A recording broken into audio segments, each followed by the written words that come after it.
Hello everyone, আজ আমরা বানাতে চলেছি একটি হোল্ডার। এটা আমরা প্ল্যান্ট হোল্ডার হিসেবেও ইউজ করতে পারি অথবা পেন হোল্ডার হিসেবেও ইউজ করতে পারি। এই হোল্ডারটি আমি যেই ভাঁড়টা দিয়ে বানিয়েছি ওটা দিয়ে প্রথমে আমি একটি হ্যাঙ্গিং বানিয়েছিলাম, কিন্তু সেটা আমার আগের ভিডিওতে যারা দেখেছো তারা নিশ্চয়ই জানো যে আমার হাত থেকে পড়ে ভেঙে গেছিল। তো সেটাকেই আমি ক্লে দিয়ে ভালো করে জুড়ে তার ওপরেই এই কাজটি করেছি। দ্য গ্লোয়িং রেনবো থেকে আমি সুনন্দিতা আবারও একটি নতুন ভিডিওতে তোমাদেরকে ওয়েলকাম। তো চলো দেখে নেওয়া যাক আজকের আমি এই হোল্ডারটি কিভাবে বানালাম। প্রথমেই তো দেখালাম যে আমি ফার্স্টে হ্যাঙ্গিংটি ভেঙে গেছিলো, তো এইভাবে তখন ভাঁড়টার অবস্থা হয়ে গেছিলো।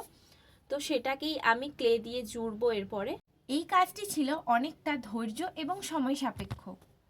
ক্লে এবং ফেভিকল দিয়ে ভাঁড়টিকে জোড়ার পরে ভাঁড়টিকে দেখতে এই রকম লাগছিল। তো এখানে আমি সেই রকম বেশি কিছু কাজ করব না। একটা হাতির যেরকম সুরের মতো অংশ থাকে, তো যদি এখানে কাপ সত্যিকারের কাপ হতো তাহলে ওটার যেই ধরার জায়গাটা থাকতো ওটাতেই সুর হয়ে যেত, কিন্তু এটা যেহেতু চায়ের ভাঁড় ছিল তার জন্য এটাতে নেই। তো সেটাকে আমি ক্লে দিয়ে করে নিয়েছি এবং হাতির যেহেতু বড় বড় দুটো কান থাকে আমি সেই দুটো কান করে নিয়েছি, আর সেরকম কিছুই করিনি। ক্লের কাজ শুকনো হয়ে গেলে আমি এখানে ব্ল্যাক এবং হোয়াইট মিক্স করে একটি গ্রে কালার করে নিয়েছি, যেটা আমি পুরো হোল্ডারটিতে করে নিচ্ছি। এরপরে এই হোল্ডারটি দেখে বোঝাই যাচ্ছে না যে এটা ভেঙে গেছিল, তো তারপরে দেখতে ঠিক এই রকম লাগছিল। এরপরে হাতির পিঙ্ক পিঙ্ক আমি দুটো কান করে নেব এবং চোখ মুখ ওইগুলো করে নেব।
পুরো কাজটি হয়ে যাওয়ার পরে আজকের করা আমার এই হোল্ডারটি তোমাদের কেমন লাগলো অবশ্যই কমেন্ট করে জানিও, এবং যদি তোমাদের ভালো লেগে থাকে তাহলে একটি লাইক করে দিয়ে পাশে থেকো।